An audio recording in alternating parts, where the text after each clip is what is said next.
अस्सलाम वालेकुम दोस्तों, अपनी नेक्स्ट वीडियो के साथ आपको वेलकम करता हूं अपने इस चैनल में। उम्मीद है सब खैरियत से होंगी। काफी अहम अपडेट जो है वो स्पेन ओपन इमिग्रेशन 2026 के बारे में सामने आई है, जो कि आप लोगों से शेयर करूंगा इस वीडियो में। कुछ दोस्तों के कमेंट्स हैं, उसको भी कवर करेंगे। सबसे पहले जो बहुत ज्यादा पूछा जा रहा है वो अदालती फैसले के बारे में पूछा जा रहा है, जो कि अभी डिले हो चुका है। अभी नेक्स्ट उसकी डेट जो है एंड ऑफ मई में आपको दोबारा से उस पर बात जो है वो अदालत में की जाएगी और अदालत में कुछ अहम कार्रवाई हो सकती है। लेकिन दोस्तों इसके चांसेस तकरीबन ऐसे हैं कि बिल्कुल भी इस पे कुछ भी ऐसी कार्रवाई नहीं होगी जो खुदा न खास्ता जो स्पेन ओपन इमिग्रेशन है उसमें कोई रुकावट बनेगी। क्योंकि आपको पता है कि पूरा इस वक्त सिस्टम जो है वो दांव पे लग जाएगा अगर हुकूमत के खिलाफ अदालती इस तरह का फैसला आता है। जो वॉक्स और पॉपुलर पार्टी है उनकी तो बहुत ज्यादा कोशिश है और बहुत ज्यादा वो कानूनी चाराजोई कर रहे हैं कि किसी न किसी तरह से स्पेन की इमिग्रेशन को रोका जाए। जैसे कि मैंने पहले ऑलरेडी बताया कि उनकी सबसे ज्यादा परेशानी क्या है कि आने वाले वक्त में जो इतनी बड़ी तादाद में लोग लीगल हो रहे हैं उनको जाहिर है नेशनलिटी भी मिलेगी 2 साल के बाद, क्योंकि ज्यादा अक्सरियत लतीनों की है, साउथ अमेरिकन है, वो 2 साल के बाद स्पेन की नेशनलिटी ले लेते हैं, तो वो फिर ज्यादा पिसोई का जो है वोट बैंक बन जाएगा, तो जिसकी वजह से उनकी परेशानी मजीद बढ़ रही है। इसके साथ साथ अदालती फैसले को इतना ज्यादा सीरियस इस वजह से भी नहीं लेना चाहिए कि ये ही अदालत है जिसपे पहले इन्होंने काफी ज्यादा पिटिशंस दायर की थी। उस वक्त अभी इमिग्रेशन ओपन में नहीं हुई थी, तो उस वक्त सुप्रीम कोर्ट ने इस पे की खास कार्रवाई या ध्यान नहीं दिया, तो इस वजह से इसको की खास तौर पे जो है वो चीजें इस जैसी जो है वो रुकावट अब नहीं बनेगी। इसमें जो और अहम चीजें हैं जिसमें अभी कतलूनिया की कुछ चीजें सामने, एक तो आपको ये अच्छी खबर और देता चलूं कि 10 लाख यूरो जो है वो कतलान हुकूमत ने मुख्तस किए हैं कतलूनिया के अदारों के लिए।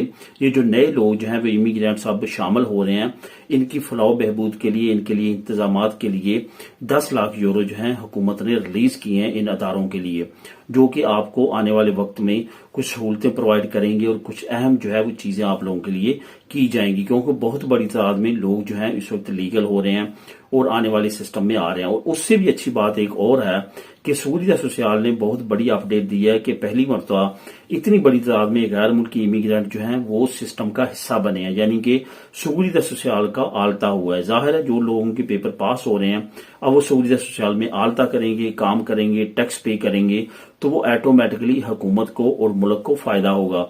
ये अच्छी अपडेट्स हैं जो अभी रिसेंटली स्पेन ओपन इमिग्रेशन से रिलेटेड आई हैं। अब बात करते हैं कि अब इसमें कुछ चीजें जो हैं वो इमिग्रेंट्स की नजर में परेशान कौन की या क्या है। वो ये है कि उनका ये एतराज है कि सुस्त रोई में तमाम सिस्टम हो रहा है, जो सारी चीजें हैं वो बहुत ज्यादा सुस्त हो रही हैं। यानी कि आपकी फाइल सबमिट होती है, उसके बाद आपका तासे का आना, आपका यानी कि एक्सपीरियंट इशू होना, ये सारी रुकावटें जो हैं उनकी नजर में काफी ज्यादा जो है इस वक्त टाइम कंज्यूम है। जाहिर है इस वक्त जो सिचुएशन है आप खुद अंदाजा लगा सकते हैं कि तमाम प्रेशर जो है वो चंद एक अदारों पे है और लाखों की तादाद में उन्होंने उन लोगों की फाइलों को जो है वो हासिल करना है।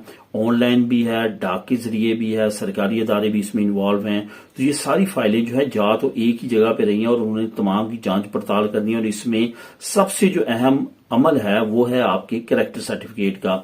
ये दोस्तों चीज आपने याद रखनी है कि कैरेक्टर सर्टिफिकेट पे ये कंप्रोमाइज नहीं कर रहे। कैरेक्टर सर्टिफिकेट में कोई भी किसी तरह का भी मसला बनता है तो ये फौरन जो है आपका केस रिजेक्ट कर देते हैं। इवन यहां तक है कि ये अदारों से भी रिपोर्ट्स मांग रहे हैं और किसी अदारे ने अगर आपके बारे में रिपोर्ट दी कि आपका केस कोई अंदराज है या इंतरामीते चल रहा है, वो भी अदालत तक नहीं पहुंचा, तो ये वजूहात भी आपके पेपर रिजेक्ट करने की वजह बन सकती है। और बहुत ज्यादा लोगों के पेपरों की वजूहात हमेशा बनी है, ना सिर्फ पेपरों की बल्कि आगे जब आप नेक्स्ट अपने प्रोसेस करते हैं जिसमें रिन्यूअल होता है, जिसमें आपकी स्पेन की नेशनलिटी होती है, ये सारी चीजें जो है आपकी ये सारी चीजों को देख के ही पास की जाती है। तो इस वजह से कैरेक्टर सर्टिफिकेट बहुत ज्यादा अहम है इस इमिग्रेशन में भी। इसके साथ साथ जो बाकी सारी चीजें हैं वो नॉर्मली मामूल के मुताबिक चल रही हैं। दुआ ये करनी चाहिए कि आपके पेपर पास हों, 2 दिन लेट पास हों लेकिन पास हों। ऐसा ना हो कि आप जो ट्रेन है ये आपकी छूट जाए और आपके लिए मसला बने। अपने आप को क्लीन रखें, थोड़ा सा वेट कर लें लेकिन डॉक्यूमेंट बिल्कुल करेक्ट तैयार करें। एजेंट माफिया से बचें, वो मुख्तलिफ तरह के हीले बहाने करके आपसे जो है इस वक्त उनके लिए जो है सुनहरी मौका आपको लूटने का। अब जो एक बड़ा भूखा शेर था उससे तो आप निकल चुके हैं, यानी कि जो कॉन्ट्रैक्ट वाला मसला था असल में तो वो सबकी जान निकालता था, उससे तो आपको अल्लाह ने बचा लिया है। اب اس مافیا سے آپ نے بچنا ہے. یہ جو مافیا ہیں یہ بھی مختلف چوکوں پہ، مختلف جگہ پہ اور مختلف سوشل میڈیا اکاؤنٹس پہ بیٹھے ہوئے ہیں، تو ان سے بھی آپ نے بچنا ہے. سوچ سمجھ کے اپنے فائدے تمام چیزوں کو ہینڈل کریں، صحیح پیپر جو ہیں وہ تیار کریں اور اس کے بعد جو ہے اپنی فائل کو سبمٹ کریں. اور بے شمار لوگ ایسے ہیں جو کہ بہت کم قیمت میں یا بہت آسانی کے ساتھ آپ کی پہنچ میں ہیں اور خدا ترسی کرتے ہوئے آپ کے کام کر رہے ہیں. ان سے ہیلپ لے سکتے ہیں کیونکہ ان کو آپ سے کوئی غرض یا کوئی لالچ نہیں ہے. تو ان سے آپ مدد لیتے ہوئے اپنی فائلوں کو کریکٹلی اور صحیح طور پہ جمع کروائیں تاکہ آپ اس اپرچونٹی سے زیادہ سے زیادہ میکسیمم لوگ جو ہے فائدہ اٹھا سکیں. باقی بہت زیادہ امید ہے، جیسے کچھ دوستوں کے کمنٹ آتے ہیں کہ ہم جو ہیں نئے آئے ہیں، ہماری پترونم تو بھی نہیں ہے، ہمیں یہاں پہ کیا کرنا چاہیے. آپ کا پہلا سٹیپ پترونم تو ہی ہونا چاہیے. زیادہ سے زیادہ پروف بنائیں، زیادہ سے زیادہ اپنے پروف سنبھال لیں. کل کو اگر یہ اناؤنس کرتے ہیں جو ملک میں موجود ہے تمام امیگریشن لے سکتے ہیں، تو آپ کے لیے ایک بڑی اپرچونٹی ہوگی. اس وقت آپ کے پاس لازمی طور پہ کچھ نہ کچھ پروف ہونے چاہیے. ملیں گے نیکسٹ ویڈیو میں نئی اپڈیٹس کے ساتھ. اللہ حافظ.